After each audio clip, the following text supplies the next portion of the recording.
For the time being, it's impossible for me to take my family back to the UK safely. Well, for a start, the only time that I've come back to the UK is... Harry expected Balmoral to feel uncomfortable. He expected guarded conversations, carefully chosen words, perhaps even a cold reception. What he did not expect was to walk into a familiar corridor and discover that the wall itself had changed. The military honors once connected to his royal service were gone. No announcement awaited him. No explanation had been offered. Someone had made the decision before he ever crossed the threshold. Before we go deeper into what this really means for the royal family, make sure to subscribe so you don't miss a single update. Harry slowed inside Balmoral, the Scottish royal estate long used as a private retreat for the monarch and family. For him, the place carried memories of childhood summers, strict routines, and a version of royal life that once felt permanent. Now every step reminded him that permanence had been an illusion. The corridor ahead contained military and ceremonial displays, objects tied to royal service and honorary appointments. Harry knew what should have been there. The empty spaces stopped him cold. Prince Harry stared at the bare mounts where his military honors and commemorative insignia had once been displayed. These were not ordinary decorations to him. Military service had become one of the strongest parts of his identity, a period when duty felt earned and deeply personal. He looked from one gap to another, then turned toward the aide beside him. "When was this done?" he asked. The aide did not answer immediately. That pause changed everything. Harry's confusion hardened into humiliation, because silence suggested planning, not accident. He had expected difficult words from his family. He had not expected Balmoral itself to deliver the first blow. When the aide finally spoke, the answer was worse. The display had been altered before staff were informed that Harry would be arriving. Harry stood still. Someone had approved this in advance. The honors had not been shifted into another room or removed for cleaning. Staff had been instructed to place them into controlled storage, a secured archive used for items no longer meant for active display. That detail gave the decision weight. This was not a last-minute gesture. It was a formal separation between the role he once held and the institution he had left behind. Harry wanted one name. Who had authorized it? Before the aide could explain, another staff member approached with a message. King Charles was waiting privately. The king, his father, expected him immediately. Then came the second blow. William already knew exactly what had happened.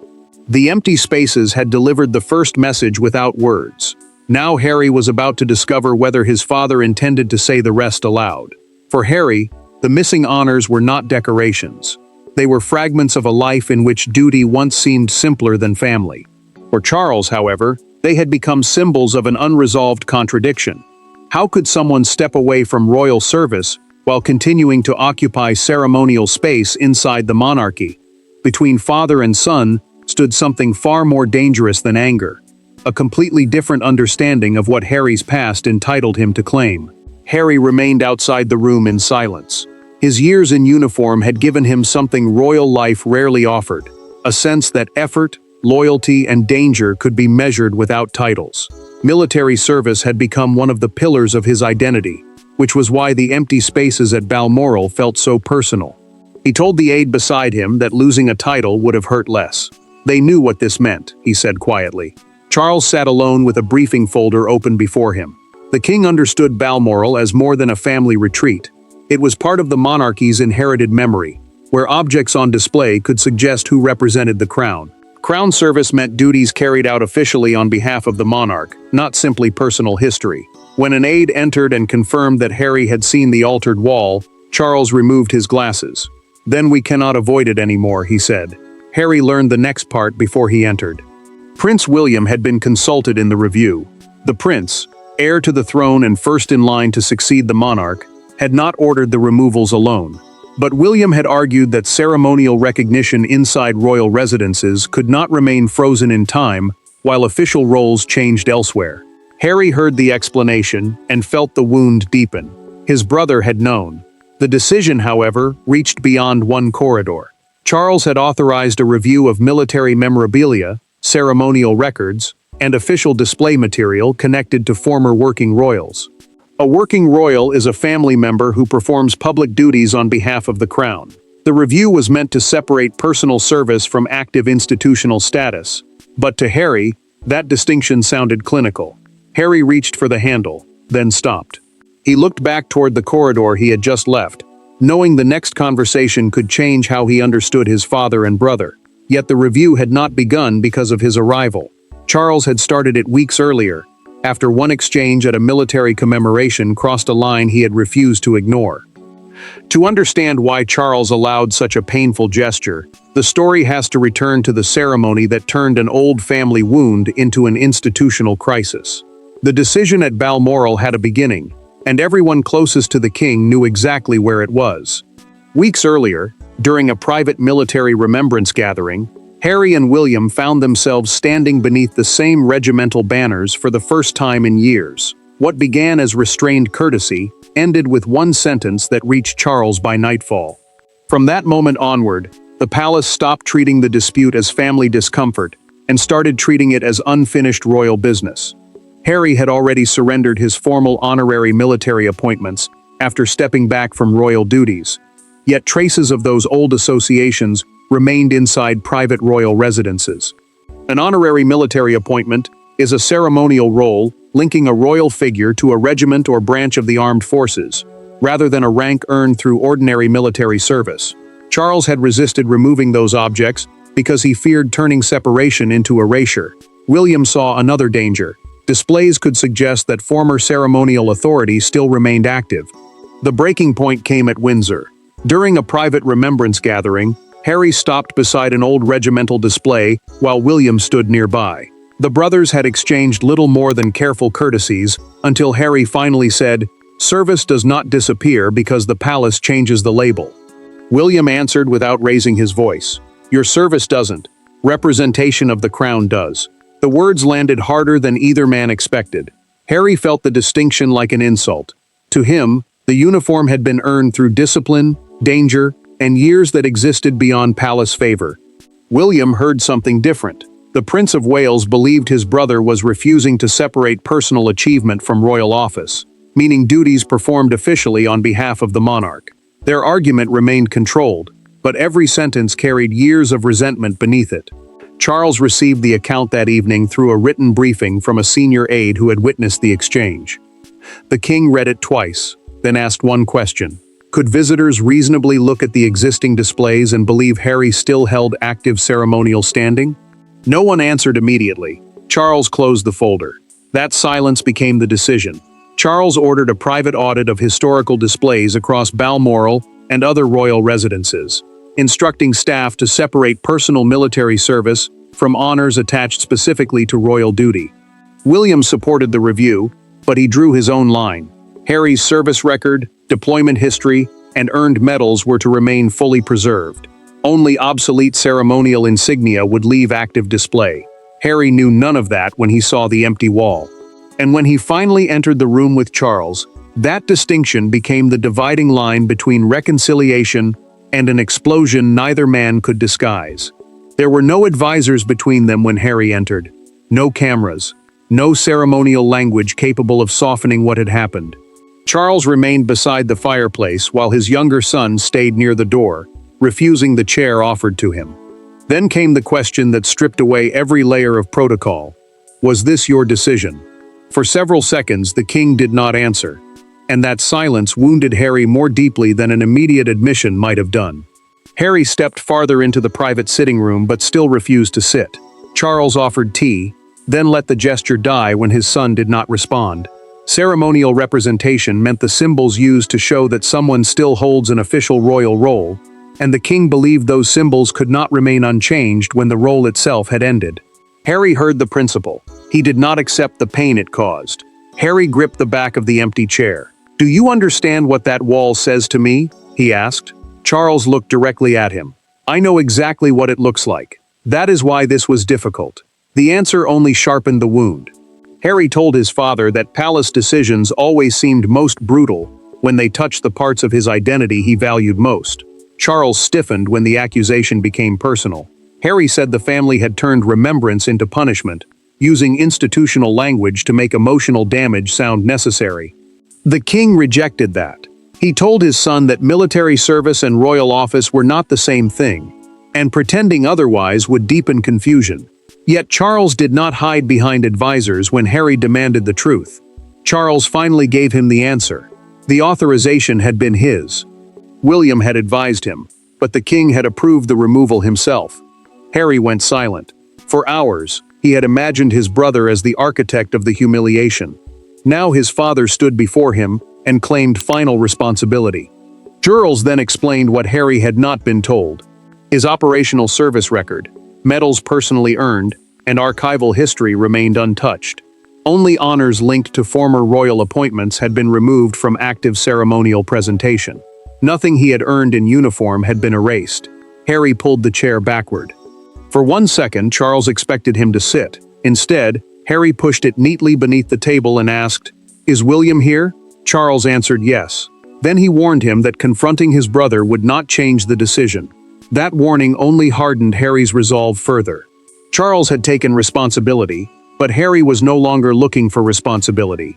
He was looking for the brother who had helped define what the monarchy believed he was allowed to keep.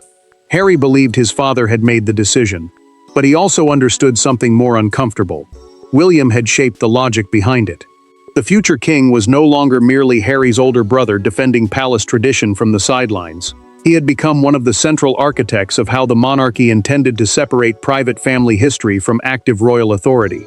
And when the brothers met at Balmoral, neither could pretend their disagreement was still only personal. Harry found Prince William in a smaller library with no aides nearby. As heir to the throne, the prince had growing influence over continuity, ceremonial clarity, and how the monarchy would define active service for the next generation. Harry did not sit. He asked whether the empty wall had been meant to teach him a lesson. William held his gaze and answered. It was supposed to stop pretending nothing had changed. Harry heard judgment immediately. William heard accusation just as quickly. The argument widened beyond Balmoral, pulling in years of mistrust, public interviews, private grievances, and competing ideas of loyalty. Harry insisted that military service belonged to the person who earned it.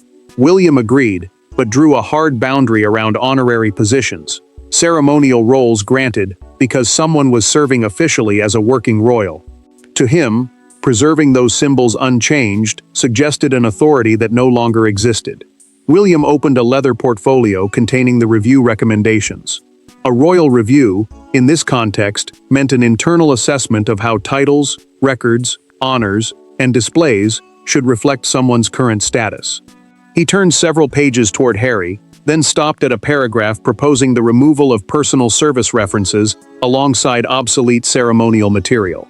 3 handwritten words sat beside it. No, he earned these. Harry went quiet. For the first time that day, certainty gave way to something harder. The brother he had blamed for erasing him had actually blocked the most sweeping version of the plan. William explained that Charles had briefly considered removing additional personal memorabilia because he feared a partial distinction would create confusion. The prince argued against it. Erasing photographs, deployment records, or personally earned medals, he said, would cross the line from institutional clarification into emotional punishment. Charles had accepted that argument, even while approving the removal of honors tied directly to former royal appointments. Harry looked again at the handwritten note. His anger did not disappear, but its target fractured. William had helped define the boundary that wounded him, yet he had also prevented that boundary from swallowing everything. That small annotation did not repair the brothers, but it shattered Harry's understanding of what had happened. And outside that library, the consequences were already spreading through the estate. Once Harry knew the truth, Balmoral somehow became harder to navigate. The removal was no longer an act he could dismiss as one brother's revenge or one father's cruelty. It was a formal boundary endorsed by the monarch, shaped by the heir, and implemented before his arrival. Every familiar corridor now seemed to belong to a version of royal life continuing without him. And for the first time, anger began giving way to something Harry had tried harder to resist: grief. Harry moved through the estate, while staff quietly updated inventories and display records linked to his former honorary appointments. Those appointments were ceremonial military roles granted through royal duty, not positions earned through ordinary service. Nothing about the process looked dramatic, and that made it worse. The calm suggested permanence. Princess Anne knew the review was underway, and she chose not to interfere. The Princess Royal believed the distinction between earned service and crown-bestowed office had to remain clear, even when the family cost was painful. Harry returned alone to the altered corridor.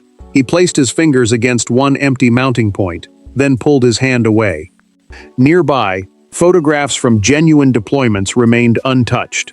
That detail unsettled him more than removal had. Someone had drawn the line carefully. They had taken away what belonged to office, while preserving what belonged to the soldier. Charles saw his son from farther down the corridor and stopped. The king understood the principle he had defended, yet none of that protected him from seeing what the decision had done to Harry. For several seconds he considered approaching. Then he turned away, giving his son the privacy that the earlier decision had denied him. Harry received another message minutes later. A staff member brought him a sealed archival box containing copies of service photographs, deployment records, and correspondence that Charles had ordered preserved rather than destroyed. An archival box is secure storage used to protect historical records and personal material for the long term. Harry opened it slowly. One handwritten line rested inside. Charles had written that royal appointments could end, but service freely given could not be revoked. Harry read the sentence twice. The words did not erase the humiliation, but they forced him to face the distinction he had rejected all day. His father had removed symbols of office without trying to erase the years behind them. Harry closed the box and rested both palms on its lid. "Tell him I'll come to him," he said quietly, before leaving Balmoral tonight. The honors were already gone. What remained to be decided was whether removing them would also remove the last possibility of understanding between Harry and Charles. Their second conversation began differently. Harry did not demand an explanation, and Charles did not hide behind constitutional language. They met in a small room away from aides, briefing papers, and royal machinery. For once, neither man had an institution standing between them. The question was no longer whether the military honors would return to the wall. They would not. The question was whether father and son could acknowledge the pain of that decision without pretending the decision itself would change. Charles dismissed the remaining aide and closed the door himself. The king sat opposite his son with no officials left to translate emotion into policy. Constitutional language meant the formal language used to explain the duties, powers, and limits surrounding the crown. Harry understood that none of it could soften what had happened. He also understood that this conversation would matter only if both men spoke without hiding behind it. Charles made the first boundary clear. The former honorary military insignia would not return to ceremonial display. He would not reverse a decision he believed necessary simply to create the appearance of reconciliation. Then his voice changed. Authorizing the removal, he admitted, had felt like accepting that one chapter of Harry's royal life was truly over. Harry listened without interrupting. He finally told his father what the empty spaces had done to him. They had made him feel as though everything meaningful from his earlier life could be taken away piece by piece, until only separation remained. Charles did not argue. For once, the monarch allowed the accusation to remain unanswered. Charles then told him about the instruction Harry had not seen. He had personally ordered that his sons earned medals, deployment history, service photographs, and official records remain permanently protected within the family military archive. The archive was the secured collection, preserving historical military records and personal material for future generations. No future disagreement, Charles said, would change that instruction. Harry looked down before answering. He still hated how the decision had been carried out, but he finally accepted the distinction between honors attached to royal office and service attached to the individual. Charles stood as the conversation ended. There was no embrace. Instead, father and son exchanged a handshake that lasted slightly longer than either expected. As Harry turned away, Charles said his name. "What you did in uniform belongs to you." Harry nodded once. Then an aide knocked. Photographs of the altered Balmoral display had reached the press. Inside Balmoral, the argument had finally found a fragile boundary. Outside its gates, the empty spaces on the wall were about to become a national symbol. By morning, a private family decision had become public theater. One photograph was enough: the Balmoral corridor, the remaining ceremonial displays, and the unmistakable blank spaces where Harry's former military honors had once been mounted. Suddenly, millions of people who had never entered the castle were arguing over what those empty spaces meant. Punishment, procedure, consequence, cruelty. duty. But inside Balmoral, the people at the center of the storm knew the truth was more complicated. Harry watched the first broadcasts without speaking. Commentators described the removal as a decisive clarification of his post-royal status, while others asked whether the symbolism had crossed from administration into humiliation. A post-royal status simply meant his position after stepping back from active duties on behalf of the crown. Harry understood the distinction now. What frustrated him was hearing the harshest interpretation repeated, as though nothing else mattered. Charles listened to advisors propose a stronger response. The king rejected it. He would not allow the palace to defend the decision by attacking his son. Instead, he ordered a short explanation stating that Harry's personal military service remained untouched, while honorary appointments linked to active royal duties were no longer displayed as current ceremonial associations. The monarch knew the wording would satisfy almost no one, but accuracy mattered more than winning the morning. William backed the same line. The prince told officials that unfavorable headlines would not force the family to restore obsolete honors simply for appearances.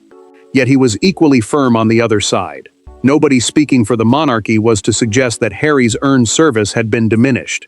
William had helped draw the boundary, and now he intended to defend both sides of it. Outside Buckingham Palace, the story became impossible to contain. A small crowd gathered near the gates as morning newspapers were held up for broadcasters. One fictional front page dominated the coverage. The empty Balmoral wall beneath 3 words in enormous type, "The empty space."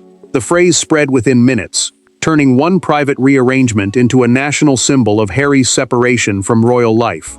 Harry saw that headline and felt the old anger return. For several seconds, he considered issuing his own statement. Then he stopped. Charles had already refused to weaponize the dispute, and William had defended the service record Harry feared was being erased.